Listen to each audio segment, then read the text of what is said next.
Yeah, we're back. Tap tap tap. We've now been met with Oishi's death flags, I guess. And yeah, where will we begin? Sound of muffled footsteps. That's ominous. Stopped in front of the door to my room. Moment of silence, as if whomever they belonged to was ascertaining if I was inside. Of all the things I should have been doing, I continued on with my restless slumber. I was very much conscious, but my body hadn't caught up yet, even with danger bearing down on me from just beyond the door. It was as if I was completely paralyzed, unable to move. Without a doubt, this was sheer terror. Please, just leave. Hey, why isn't my body awake yet? They came into my room right now. Then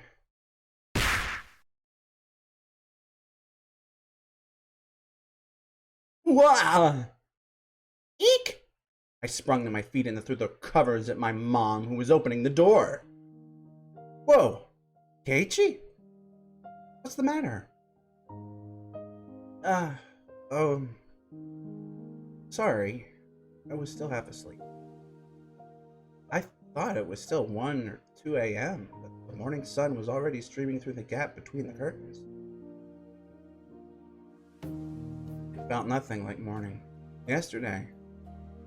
Must have fallen asleep right after that.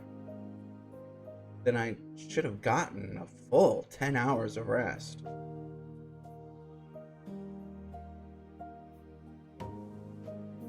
But it didn't feel like that at all. My internal clock was completely screwed up, and my sense of balance felt off. I felt feverish enough that it was clear to me that I was still not well. Well, Keiichi, how are you feeling? Did you make it to school? I was well enough to go, but I wasn't mentally prepared for it. I was still plagued with that terror from yesterday. I had followed that needle. What would have happened? Or what if it had pierced my tongue? That was undoubtedly a murderous intent, but I don't think that's all it was. They really wanted to kill me, and there were other, more certain ways to do it. They wouldn't resort to such a dubious method as having me swallow a needle. Meaning, I didn't want to believe it, but going that far was just a threat from Rena and Mion. Aren't you glad you didn't die? Next time, we'll use a more assured method. Like that. Something like sending a letter with a razor inside would have been a joke compared to this. Did you make it to the hospital? Did you take your medicine? Yeah, kind of. Something about my mom's dubious gaze bothered me. She seemed more concerned about her son missing 2 days of school rather than him being sick. He was definitely mental fatigue. Wasn't really physically ill. It'll be hard for you. This is very true. So pay attention to this, citizens. It's very important. It'll be hard for you to get back on track once your daily routine is thrown off. Come on, get on up. Say wellness is a state of mind. I'd heard that line many times before. I was given an award in elementary school for having perfect attendance. But it wasn't like I was healthier than everyone. Come on, go wash your face. Breakfast is already ready. There isn't much time before Rena-chan comes and gets you. Mom's tone meant I couldn't argue about it, so I had to give up skipping a second day. By the way, are you the one who got bean paste all over the living room wall, Keiichi? You shouldn't do something like that. Your father was quite angry. I didn't feel particularly guilty for doing it, so I didn't have much of a reaction. Also, Mom didn't question me any further about it. She headed back downstairs after she was certain I was getting up. But Mion said yes, she left yesterday. I'd hate it if you miss school tomorrow. Came back and dwelled in the back of my head. What did she mean by that? Didn't even have to really think about it.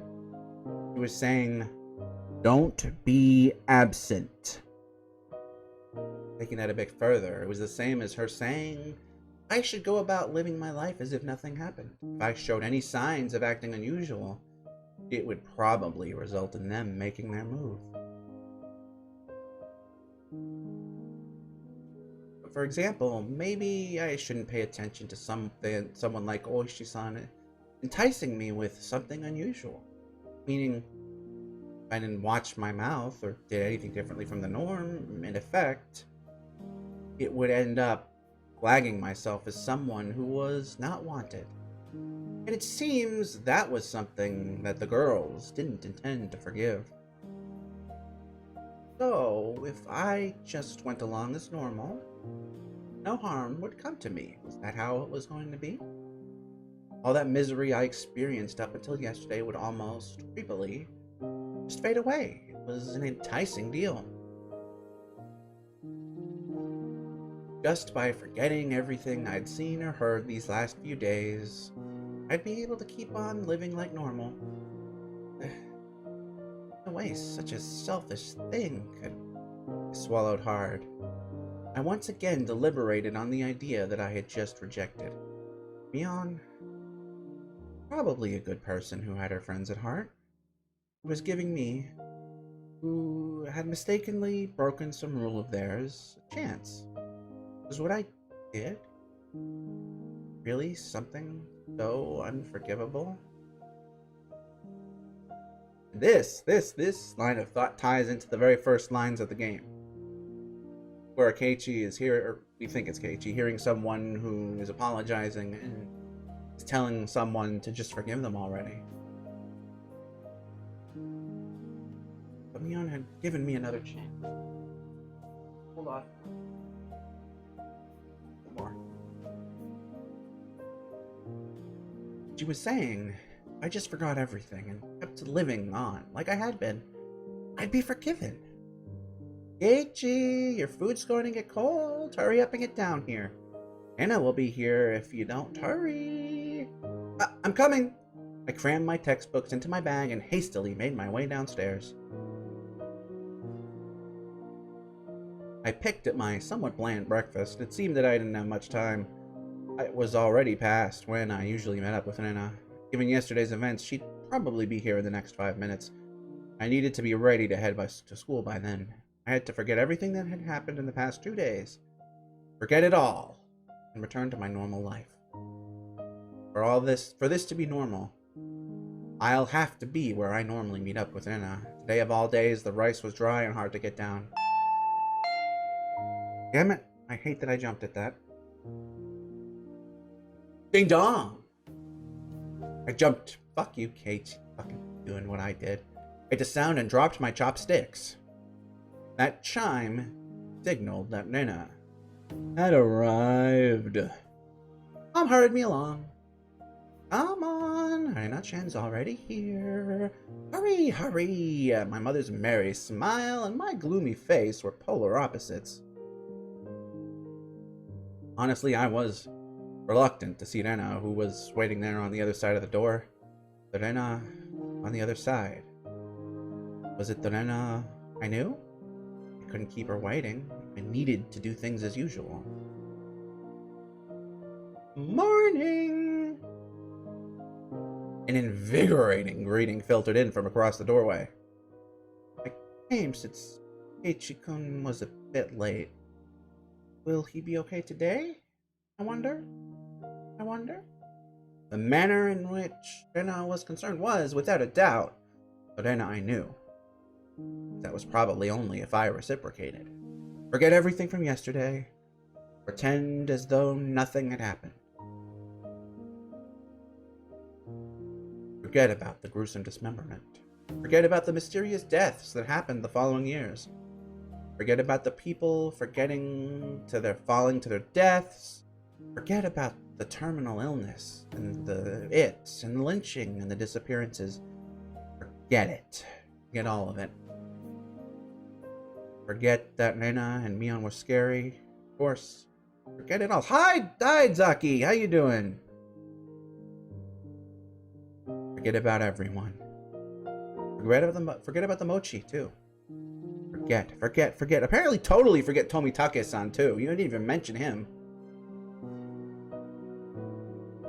Nena, once again, asked to make sure. Can you make it to school? Yeah, I'm fine. Oh, yes, I love it, too. We are right in the thick of it. Great! Let's go! Michan is waiting. Nena showed me her usual bright smile. Didn't find any hint of deceit in her expression. My nervousness dissipated, giving way to relief. And it just got very quiet. But you see, Satoko-chan was so insistent she could do it. As we were walking, Nena talked about a lot of different stuff, more so than usual. Then? Satoko-chan is clumsy, so she failed no matter how many times she tried. Oh, she was so cute. Everything Nena talked about was just silly nonsense, so I replied every so often and laughed from time to time. It was a rather laid-back conversation. Yet, the lack of background music makes me feel like your heart isn't in it, Kei-chan. We passed by one of our neighbors and they called out to us. Oh my, Keiichi-chan and Nena-chan, aren't you two a bit late today? Mion-chan said she was going on ahead. Uh-oh, did Mi-chan look mad, I wonder? We need to hurry up, Keiichi-kun. As we smiled and parted ways with our neighbor, they turned back towards me and stuck out a tongue. Not expecting that, I couldn't help but crack a smile. Keiichi-kun smiled. What? Nena stopped and stared at me. I was thinking that you still hadn't recovered from your cold since you seemed down this morning, Keiichi-kun. But now you seem fine. With a grin, she gently poked my cheek. It was a bright, sincere smile. Hey, my Barkeichi, you still doubt Nena after she shows you a smile like that? Maybe I just had a high fever up until today.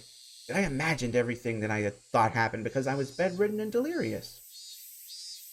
I really hoped that was the case.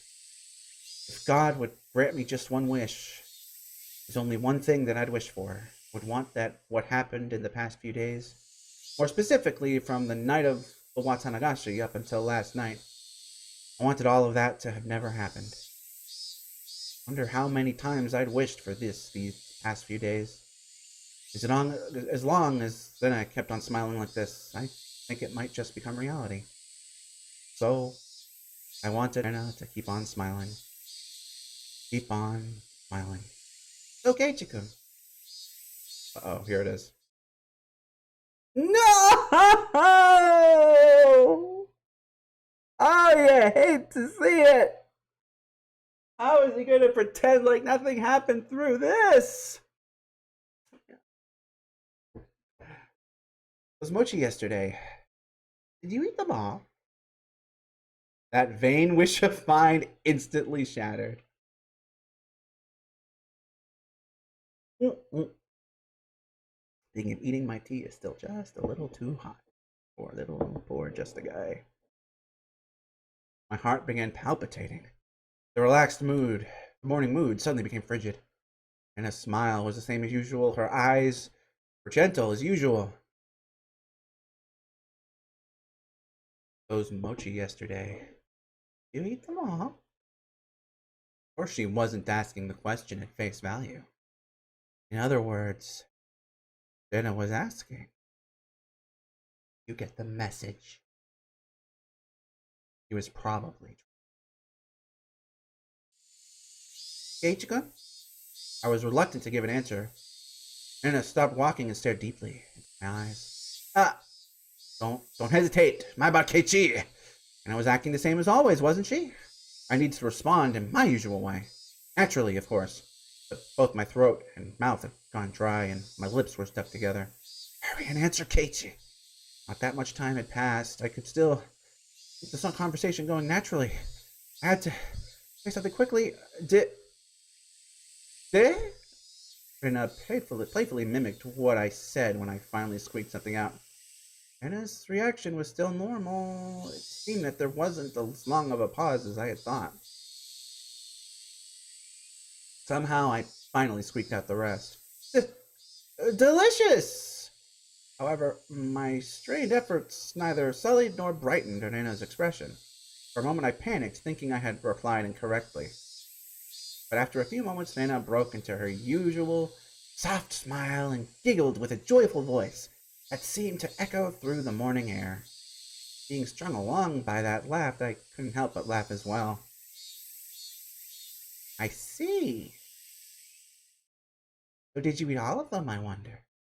My timid smile froze again. Did you make it without swallowing the sewing needle? Was that what she was asking? If I'd swallowed it, then I wouldn't be here. And nah, I couldn't finish all of them. There's still some left. I was scared out of my wits, but that's how I played it. Huh? What about the homework to see if you could tell which one Rena made? Haha, the homework. Was it due today? Yeah, it's due today. Nichan will get angry. There's probably a penalty game ready for you. We both laughed at each other again. To a casual observer, it was just a typical morning. If I could just let myself believe, then even I'd think it was just the usual morning routine. But I was certain I wasn't mistaken. There was something unimaginable buried beneath the facade of this giggling Rena. Lies! I recalled that unexpected, piercing voice that I could hardly believe came from Rena's mouth. The moment that image crossed my mind, I felt a cold sweat trickle down my back. Was it only at that particular time that something evil had possessed Rena? No, that was wrong. That was still Rena. Ooishi-san told me, didn't he? Actually, I looked into her. Before Ryugu-san moved away to Hinamizawa, she was suspended from school. It seems she went through her school building and broke all of the windows. Rena had a disorder that normal people didn't. No matter how pleasantly she smiled, that fact would not change. But imagine, she looked as she broke all the glass throughout the school. One thing I knew was that it wasn't something spur of the moment. If it was some sudden outburst of anger, then maybe she'd break a pane or two. She broke all of the windows throughout her school. Just imagine going through your own school, breaking the windows with a bat. Jesus fucking... God, I don't know if that showed up. I jumped off my chair completely.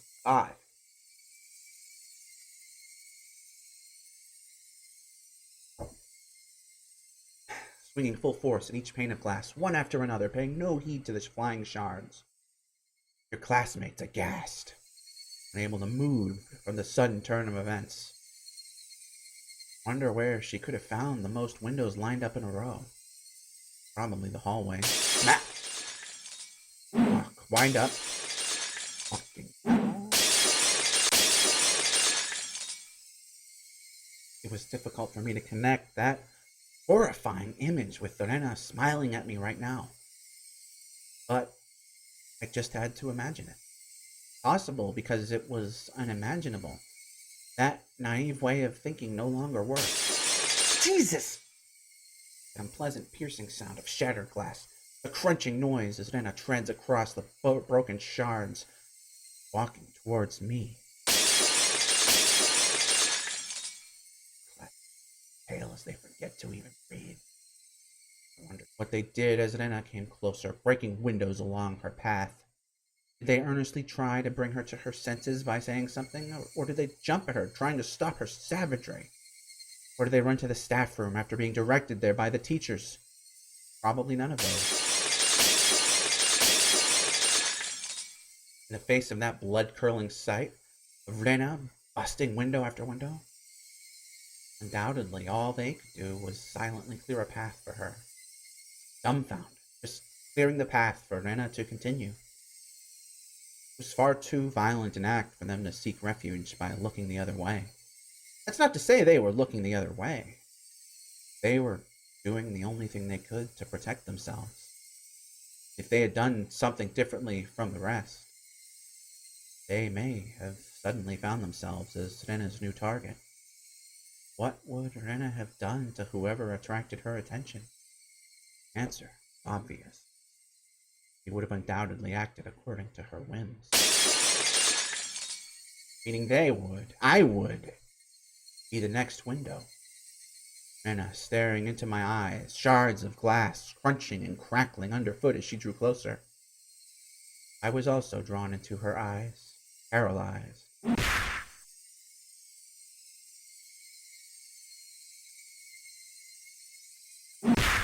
Oh shit, we're just staying with this, okay.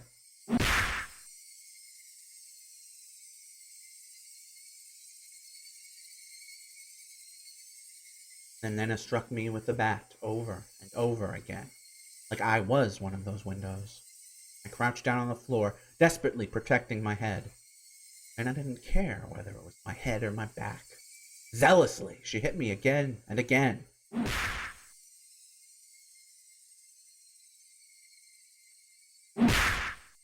Oh, look at the men. I don't know if I can like move out of the way. Just menus getting all fucked up too. You see that?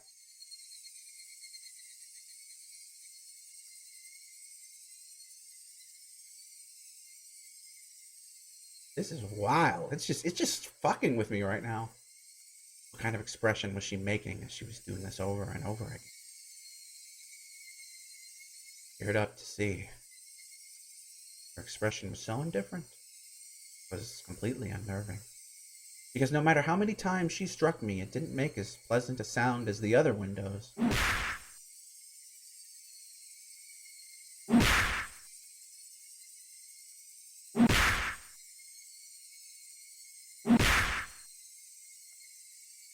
She struck me continuously, over and over again. The sound Nina wanted didn't come out. Our classmates standing around didn't try to stop her. They didn't want to be the next window. Somebody save me. Turning a blind eye unless we're hanging out? But of course, everyone in class scrambled to obtain the highest standardized test scores. They gained nothing from saving a frame school tryhard like me. Eventually, there would be a faint sound similar to when you crack open a walnut and some sort of reddish black spray would shoot out.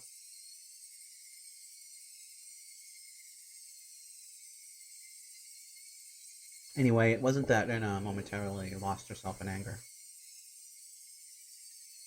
After forcing myself to breathe and calming down my heart, I recalled what ooishi-san told me, and in the counselor's medical report, he recorded all of the conversations he had with Lena-san. It shows up, and quite a bit at that. She mentioned the word Koyashiro-sama.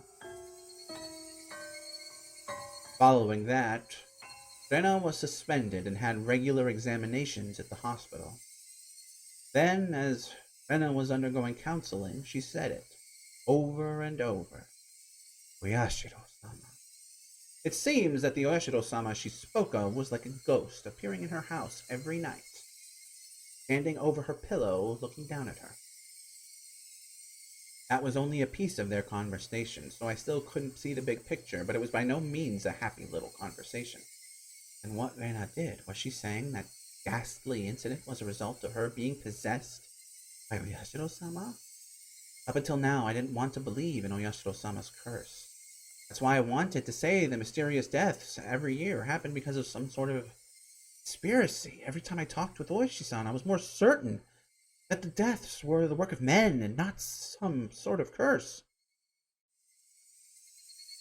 Except, if it was people perpetrating the incidents, my friends were somehow deeply connected. If I refused to believe that the curse was real, then I would have to believe those who acted the kindest to me were deeply involved in the incident. Why? How? For what reason? Was it Anna? Was everybody? It was much more painful and troublesome than accepting that it was just Oyashiro-sama's curse. In the aftermath, Rena had admitted to her doctor that it was because she was possessed by Oyashiro-sama. I felt a strange sense of relief from that. So that's how it was. There wasn't a second side to Rena. She did that because she was possessed by something strange like Oyashiro-sama. It wasn't Rena's fault. Oyashiro-sama was the one to blame. I knew. This was all backwards. Refusing to believe there was a curse, I wanted there to be a human perpetrator. Now that my close friends were the ones under suspicion, I changed my beliefs at my own convenience, saying it was Oyashiro-sama's curse to blame. Which way was the better choice? Accepting that Oyashiro-sama's curse exists, or that Rena and the rest of them were deeply involved in the string of mysterious deaths? I didn't want to think about it. I just didn't think about it. I'd be able to continue the same way as always. To believe that, but no longer possible. I had received their message. It was pathetic of me to try and bend the meeting to my own convenience, regardless of my opponent being a human or curse. I won't let it kill me. As if I would just bend over and give in. No good reason at all. Ichigo? You've been making a really weird face. Why, I wonder. Inhaling sharply upon hearing Rena's voice, I came back to my senses. Before I had realized it, we were already at the entrance. Shaking my head a few times, I exercised all those terrifying thoughts. No matter how you looked at it, no way Rena could have done such terrible things. It was like I was trying to placate myself.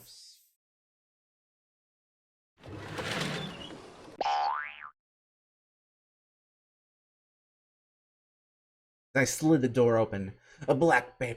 How was I going? A blackboard eraser, not whatever combination I was about to say, loaded with chalk, dropped down on my head the moment I stepped into the classroom. The chalk dust went into my eyes, inducing a brief moment of agony. Oh, how befitting for the truant Keiichi-san. Good morning to both of you, Keiichi and Hena. Good morning, Satoko-chan, Nika-chan. Not quite in the mood for it. I didn't really react to Satoko's trap. I do think it's interesting the further we got along, like, we're totally, like, I watch as I say this, it's going to change, but we are just being totally deprived of the lighthearted parts of the soundtrack.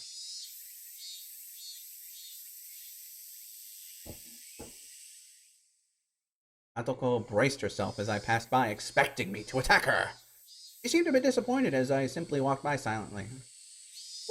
What is this? How discouraging indeed. Eiichi doesn't seem back to his usual self yet. Yeah, take it easy on him for today, okay? Suddenly there was a slap down on my shoulder. It hurt a bit. Hey, Kei-chan, did you get enough rest? It was Mion. My mind was full with the stuff about Rena, but Mion was also a party of interest. Remember, Keiichi? That hawkish gaze from yesterday. Yeah. Morning. What's with that unenergetic reading? Did you eat the mochi I brought you? Because I ate them, I'm like this. Those words were itching to be blurted out. I really just made a few, but quite a lot were left over. Huh? What about the homework? Do you have an answer for which one was Rena's? I can't believe you forget your homework, Keiichi-kun.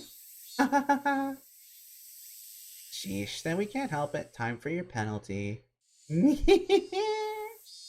Flashing a lurid smile, Mion returned to her seat. There was nothing from our exchanges that would cause our classmates to suspect anything was amiss. But of course, anyone listening to our conversations up until this morning wouldn't see anything suspicious. That was why it was so frightening.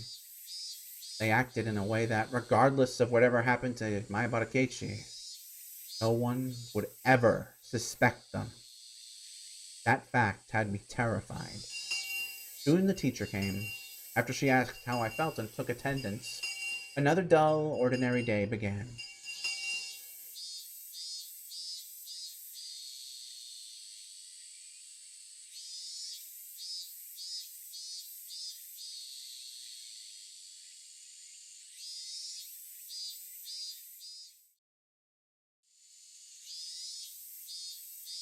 This free study period was a convenient time to consider where I stood. I gently closed my eyes and pondered the ridiculous position I was in right now. First of all, what I shouldn't forget was how dangerous of a situation I was in. I'd fallen... Oh, my song! I'd fallen out of favor with them. After interacting with ooishi-san multiple times, I could see it as I was getting closer to the heart of the matter. The warning yesterday with the mochi was a good indicator of that. No. Calling it a warning was just my habit of understating things. It probably had no meaning beyond stunting my progress and buying themselves some time. Until they had a method of completely erasing me. They were just biding their time. Even though they were keeping me under their thumb with threats, it didn't change the fact that I knew too much. The chilling sensation of my desk made me recall Hojo Satoshi, the boy who was using this seat until last year when he disappeared. Was he also similar to me? Did he learn something he shouldn't have and was erased? Damn, I wouldn't let them get rid of me so easily. Never! But were they really trying to kill me? I'd had these contradictory feelings for a while now. Even though I suspected them, I felt like I had to cover for them. With all of their suspicious behavior, a morning like this just made it all seem like an elaborate hoax. No, that's just what I want to believe. Doubting my friends, covering for them, my life was in danger. Or was it? Actually, I was debating the wrong point. Given my current situation, those points were something that should have been deliberated on a long time ago. But really, Reina and the rest of them, were they actually aiming to kill me? The little voice inside me continued to torment me with these unresolvable train of thoughts. Are you an idiot, my Amarakechi? The answer should be obvious. But maybe that sewing needle might have been just an accident, right? How could you screw up and drop a sewing needle into a piece of mochi? The benefit of the doubt can only go so far. Both Rena and Mion had acted and behaved suspiciously, but maybe it was all some sort of misunderstanding. What kind of misunderstanding? It wasn't just suspicious, it was outright ludicrous, right? Rena just corrected me for lying, and Mion only asked me about what I had for lunch. Rena was standing outside our door, eavesdropping for a good hour, you know? She was probably just waiting for my phone call to end. For a whole hour outside your room? And is it normal to go home afterwards without saying anything? Thoughts. You heard it from ooishi-san, didn't you? About what Rena did at her former school. But at the hospital, she said it was Oyashiro-sama's fault. Cut it out, Maribara Keiichi! Don't you realize they're out to kill you? I inadvertently blurted those words out loud. Hearing myself say that so directly left me dumbfounded for a few moments. Afterwards, I had to look around to check if anyone else had heard it. My little soliloquy cut a little too close to the truth, even though I could feel the murderous intent from Rena and the others. Part of me somewhere was still trying to deny that. This late in the game, hesitation could be fatal. I knew that, but I was just your average student, a man living his normal, ordinary life. Do you think I could suddenly believe that my friends who I had been happily laughing together with up until last Sunday now intended to kill me, right?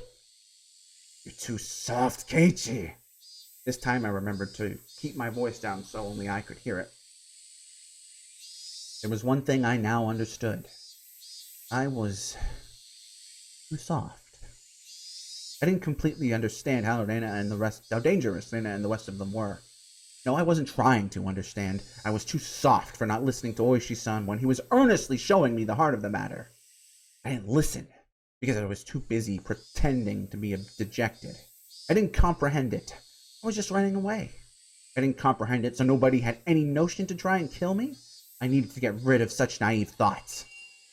As I made that resolution, I heard the bell signaling the end of class. So soon. The day was already over. I didn't recall eating lunch or doing anything else in class. My friends were putting the desk together in preparation for club activities. Not long ago, I would have probably happily jumped into that circle. My, Keiichi-san. How rude of you to even think about leaving.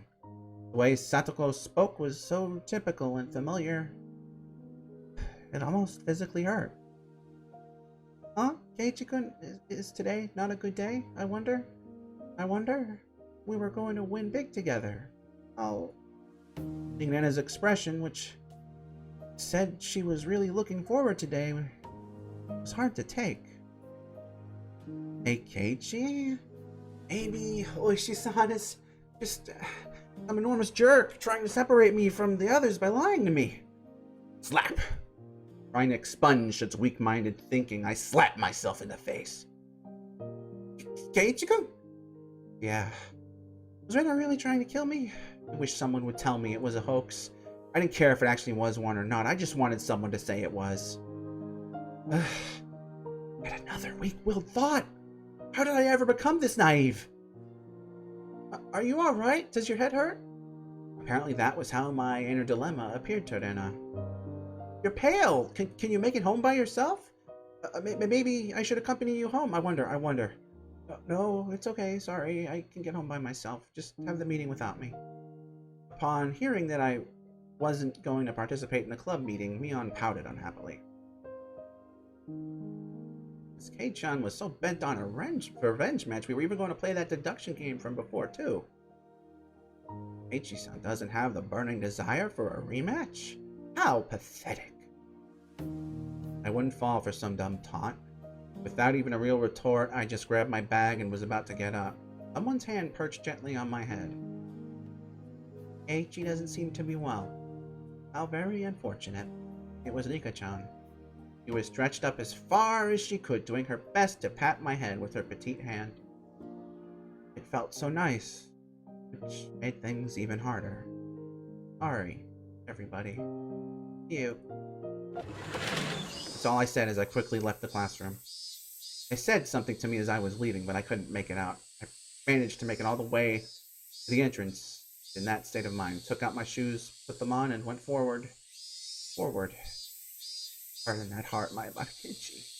They were, for some unfathomable reason, trying to kill me. They were plotting something dubious, watching my every move. But I couldn't hate them, because aren't they my friends? Part of me lamented my naivety, while another part of me lamented the fact that I had lost something important by lamenting it over it in the first place. It felt like my consciousness was being ripped out of my body. If this is what Oyashiro-sama's curse was like, then it was just too harsh. Hey, Oyashiro-sama, I was wrong for not believing in your curse, but I believed in it now. Completely. Your curse does exist, so seriously, give me a break. I beg you, come on.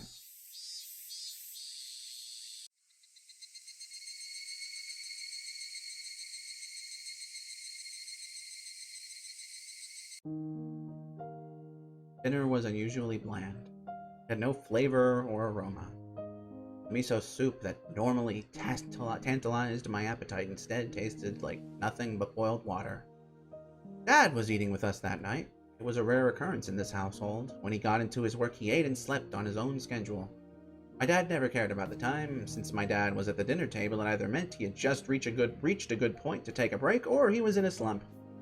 So yeah, he just doesn't understand the motivation creators have. Your partnership was just a verbal agreement, wasn't it? If it's so hard to agree on things, why not just end it? I feel like it's an industry with a lot of back scratching, but when it gets in the way of business, I wasn't able to pick out much of my mom and dad's conversation, but I could tell it wasn't a very pleasant topic. That, of course, made the disgusting food even less appealing. Staring listlessly at the exchange between my parents, my mind wandered off to the same thought processes I had going all day long. Friends cloned closest to me. No, they used to be friends, but I can no longer trust them.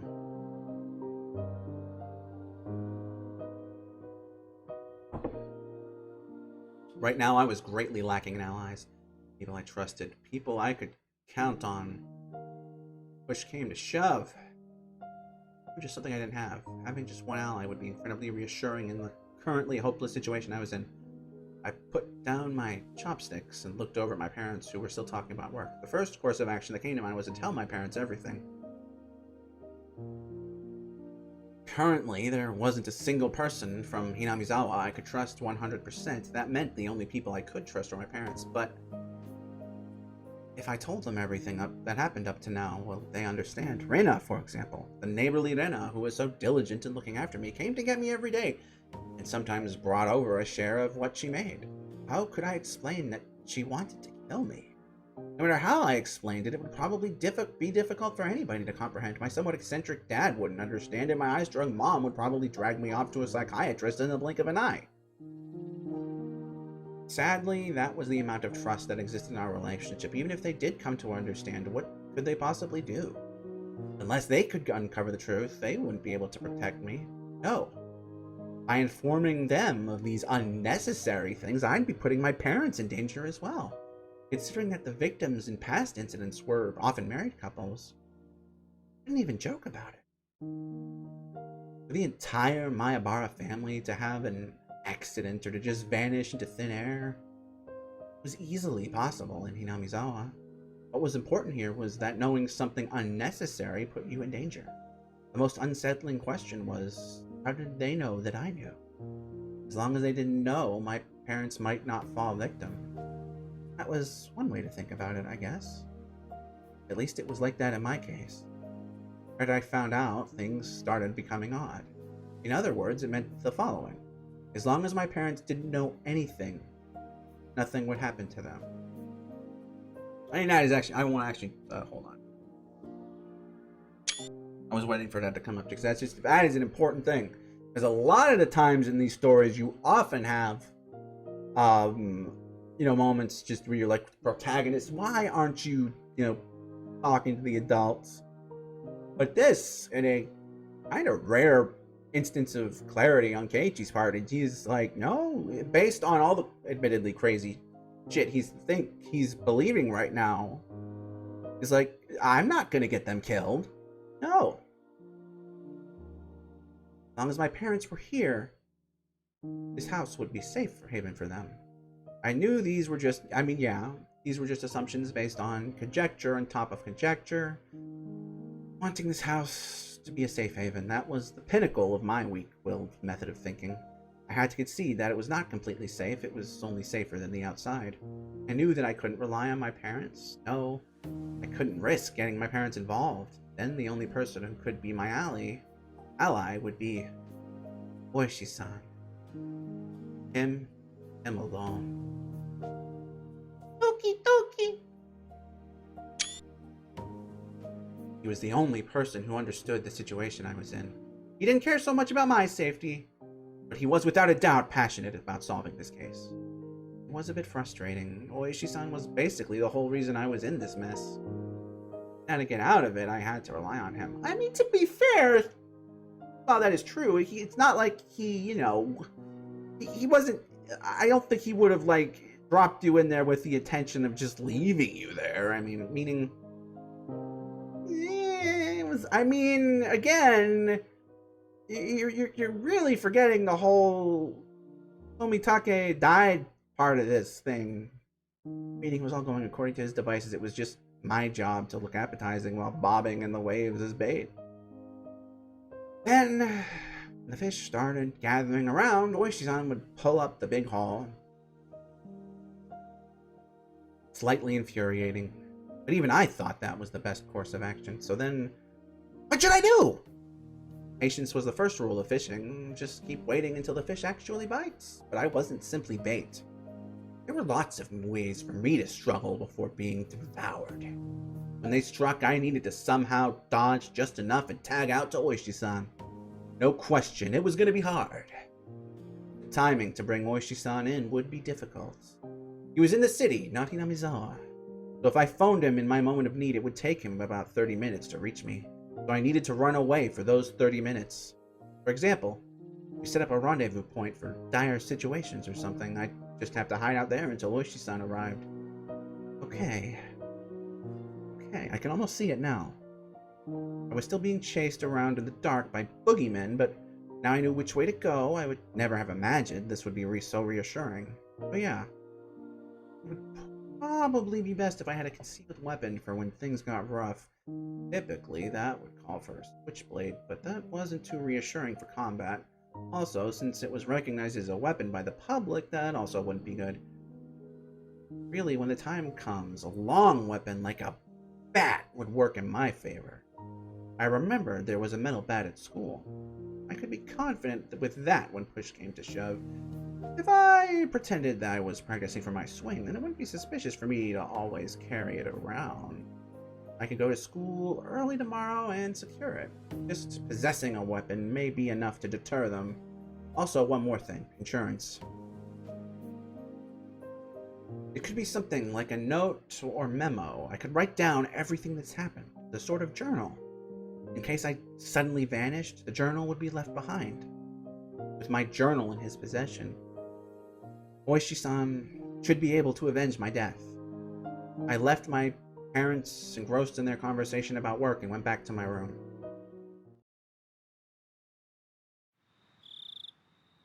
I tore out a piece of paper from a notebook and made my way to my desk. Last time I wrote a journal was for summer homework in elementary school. In the off chance something bad happened, the police could use my diary as a lead, so I should only write down the facts. How should I start? I jotted down my thoughts as they came. I, Higurashi, am in fear for my life. It made me laugh nervously. It was a line that showed up often in detective stories. Never even dreamed that I would be in the type of situation where I'd write it myself.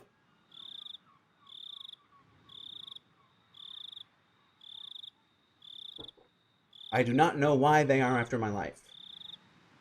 Nana and the others were suspicious, but I had no proof, and that's why I couldn't write anything more. I laughed wryly at myself for writing such a passage draped in mystery. Would the police be able to get the hint from reading this enigmatic passage? I could only pray they would. What I prayed for the most, though, was that this journal never needed to play its part. Here, I laughed nervously. It was too simple, so I wrote down one more line I just thought of. The only thing I do know, though, is that it has to do with Oyashiro-sama's curse. That's too much. I probably shouldn't write more than that. If I wrote any more, then it would seem like I was just delusional. In order to appear to the reader that the person who had written this was of sound mind, I chose not to write anything else at this point. I just remembered to add more as I learned more about the I just needed to add more as I learned more about the truth. I folded the paper and thought about a place to hide it. By hiding it somewhere obvious, there was the chance that they would uncover it instead. On the other hand, if it was in too obscure a location, then there was the risk of nobody finding it at all. In the end, I decided to take the clock off the wall and stick my folded note on the back of it with scotch tape. After that, I put the clock back into its normal position. Yeah, it didn't look like anything was hidden behind it. Now I needed to set it up such that if anything happens to me, my parents could find it. I looked at it from countless different angles until I was satisfied, and I made my way downstairs. Wait, are we at the big Usoda, or is that tomorrow? I think that's gotta be tonight. It didn't look like it was going to end anytime soon, so I cut in. Sorry to interrupt. I have something I want to talk to you about. I never started off a conversation like this before, so my parents were both startled. They stopped talking and turned towards me. What is it, Keiichi? I have a favor to ask of you. Please listen. Just in case, yeah? If it's not urgent, can we do this later? Right now, Mommy and Daddy have something urgent they're talking about. I didn't think their talk was more urgent than mine. In any case, I stated my request. Just in case, okay? If I die, both of my parents' eyes went as wide as saucers. If I die, I want you to put the clock on my wall in my coffin. If they did that, then they'd probably find it. My memoir. Both my parents were wearing wide-eye, not moving an inch. I couldn't blame them. I made that clock in shop class, and I really like it, so please. What's the matter, Keiichi? Did something happen? Mom was finally able to ask me with a questioning gaze. Of course, this was a normal response for when someone's son suddenly talked about a subject like this. I felt bad about them making in the morning, but right now I just wanted them to think about the clock in my room. With the awkward mood leaving the room in silence, I decided to go back up to my room. I want to get to school early tomorrow, so I'm going to bed. Good night. Like only Jesus, just fucking dropping that bombshell and leaving. I left the living room. I needed to get to school early tomorrow and secure that bat. That bat. I should make today the last day I went to school with Nana. As I climbed the stairs, I heard my mom call my name, but I pretended not to hear her. It wasn't something I could talk about with my parents. I talked about it. Only make things more dangerous. The fight that had begun was mine and mine alone. I couldn't rely on anybody. Or wait, did it already happen? No, I don't remember.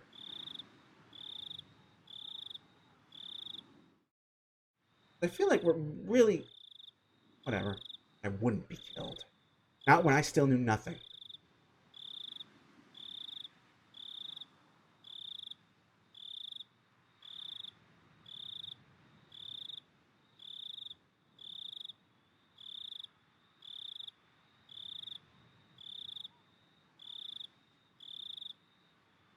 Really?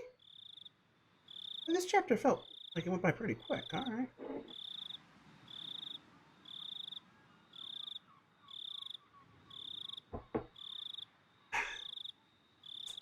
Few new tips. Not feeling so hot. This is in the classroom. I'm curious. Are we gonna like see today from? Oh, okay. Good. Ichikun's been feeling down lately. Maybe he's in a bad mood. I wonder. Maybe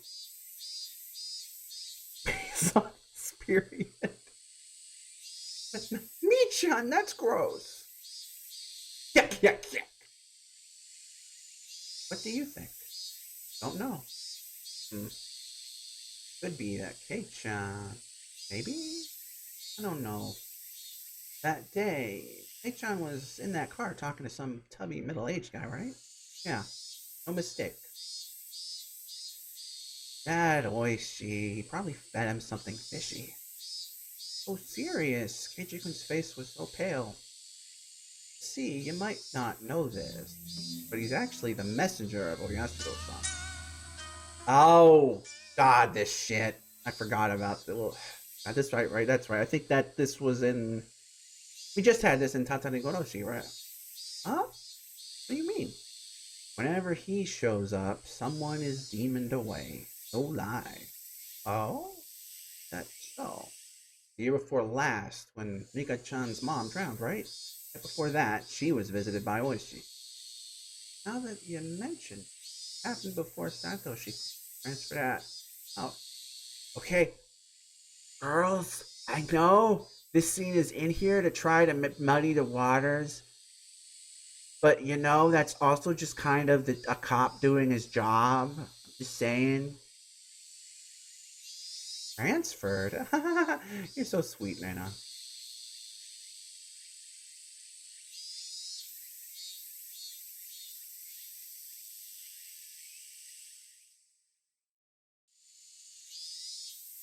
Okay, that was a weird. I guess I mean this was the first chapter, so that is probably that was I guess being writing it ambiguous there. But this time he's appeared before Keiichi. Keiichi-kun is going to get demoned away too. Dots. An empty silence hung in the air, and then it was suddenly interrupted by loud laughter. Ba-ba-bum. Alright, yeah, once again, I'm not done, but I am going to get another mug of tea, so I'm going to shave. And then I will be back shortly. In just a moment, in fact. So, without any further ado, I bid you a BRB.